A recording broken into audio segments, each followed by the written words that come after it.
महात्मा फुले समता प्रतिष्ठानच्या सरचिटणीस आणि सामाजिक धडाडीच्या कार्यकर्त्या ॲडव्होकेट शारदा वाडेकर आणि विचारपीठावरचे सगळे मान्यवर, शरद पवार साहेब नाबाद 85, बाबा आढाव नाबाद 95, मला वाटतं ही गोष्ट टाळायच आपल्याला केली पाहिजे. आज सत्यशोधक समाजाचा 152वा वर्धापन दिन आहे आणि त्यानिमित्ताने या कार्यक्रमाचं नियोजन आपण केलेलं आहे.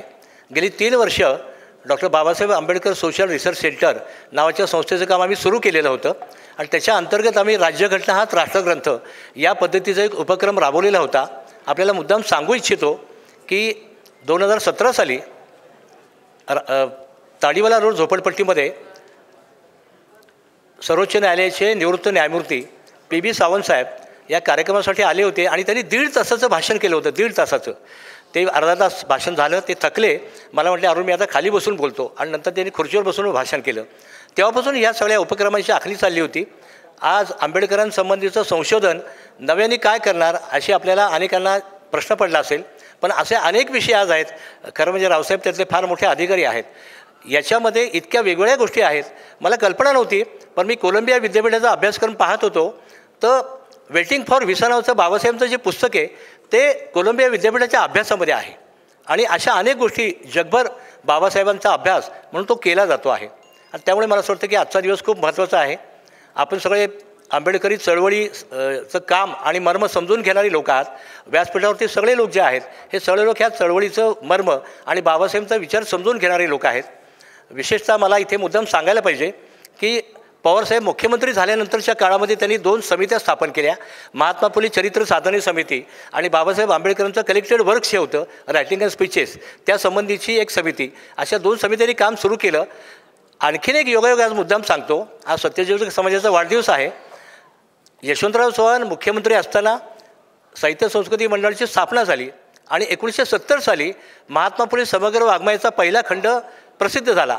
त्याचे संपादक होते मंडळाचे, त्याचे प्रमुख होते त्यावेळचे मंडळाचे अध्यक्ष तर्कतीर्थ लक्ष्मणशास्त्री जोशी आणि त्याचे संपादक जे 2 होते त्यात होते सगम मालशे आणि बाबासाहेबांचे चरित्रकार धनंजय कीर.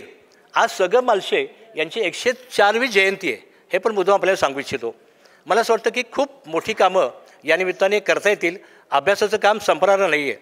डॉक्टर राचिम ढेरे यांची मी सकाळसाठी मुलाखत घेतली होती तेव्हा मी त्यांना म्हटलं की तुमचं संशोधन चालू आहे, अभ्यास चालू आहे. तेव्हा ते म्हटलं की अरुण, ज्ञानसागरामध्ये विहरण्याचाच खरा आनंद आहे.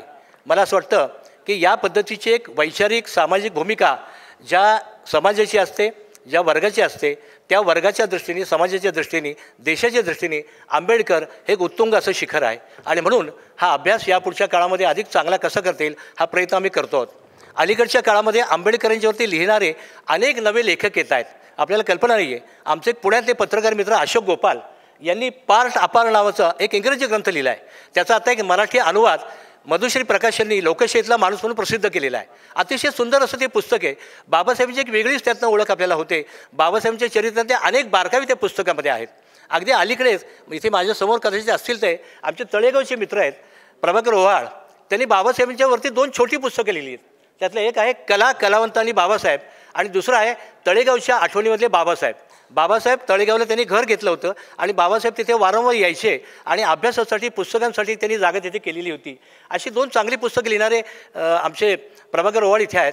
सोलापूरचे आमचे एक मित्र आहेत दत्ताजी गायकवाड, त्यांचं 3 वर्षापूर्वी एक पुस्तक आलं, बाबासाहेब रमाईच्या पदस्पर्शाने पुनीत झाले सोलापूर. सोलापूर जिल्ह्यामध्ये आणि सोलापूरमधल्या तालुक्यांच्या ठिकाणी बाबासाहेब कुठे कुठे गेले, काय काय भाषणं केली, काय पद्धतीचे सामाजिक प्रश्न त्यांनी मांडले, या सगळ्या गोष्टींचा गोषवारा 300 पानांच्या त्या ग्रंथामध्ये दिलेला आहे. विशेष म्हणजे त्या पुस्तकामध्ये बाबासाहेबांचं जे धर्मांतर या विषयावरचं पहिलं भाषण झालं 1924 साली बार्शीला, ते पूर्ण भाषण त्या पुस्तकामध्ये त्यांनी पहिल्याच प्रकरणामध्ये दिलेलं आहे. अशा अनेक संदर्भ नवीन येत आहेत. मला असं वाटतं की आपण अभ्यास एक तो त्या दृष्टीने केला पाहिजे.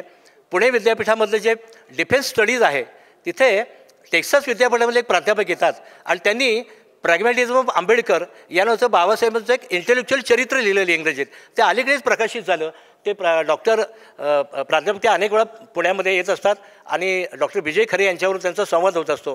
त्यामुळे असे इतके बारीक बारीक बिंदू संपूर्ण देशभर जगभर या अभ्यासाचे निर्माण होत आहेत. मला असं वाटतं की हा शोध आपण पण घेतला पाहिजे.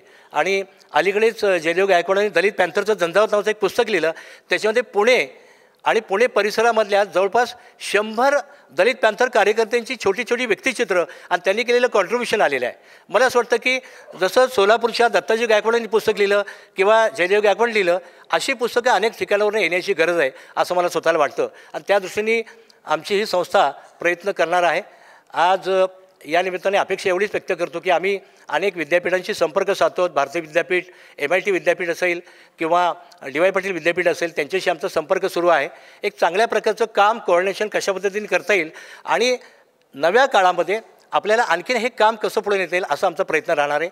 सत्यशोधकांच्या संबंधामध्ये बाबांनी जे काम केलेलं आहे हे काम फार मूलभूत काम आहे. सत्यशोधकांची चळवळ नव्याने बाबांनी एक पाणवठा सुरू केला, त्यानंतरच्या मोहिमेमध्ये उभी राहिली आणि संपूर्ण महाराष्ट्रभरात त्याचे अनेक अभ्यासक आहेत.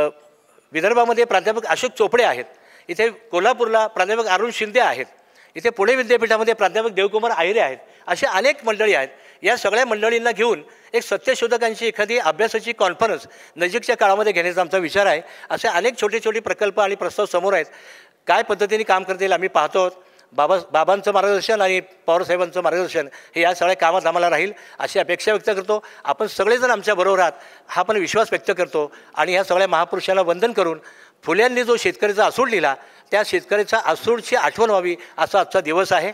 मी एवढंच सांगतो या निमित्ताने की आपण हा कार्यक्रम करत असताना महाराष्ट्राच्या विविध भागामध्ये ज्या अतिवृष्टी झालेली आहे या अतिवृष्टीच्या त्रास ज्यांना कुटुंबियांना झालेला आहे, शेतकऱ्यांच्या शेतकरी बांधवांना, या सगळ्यांच्या प्रति मी सहसंवेदना व्यक्त करतो आणि थांबतो.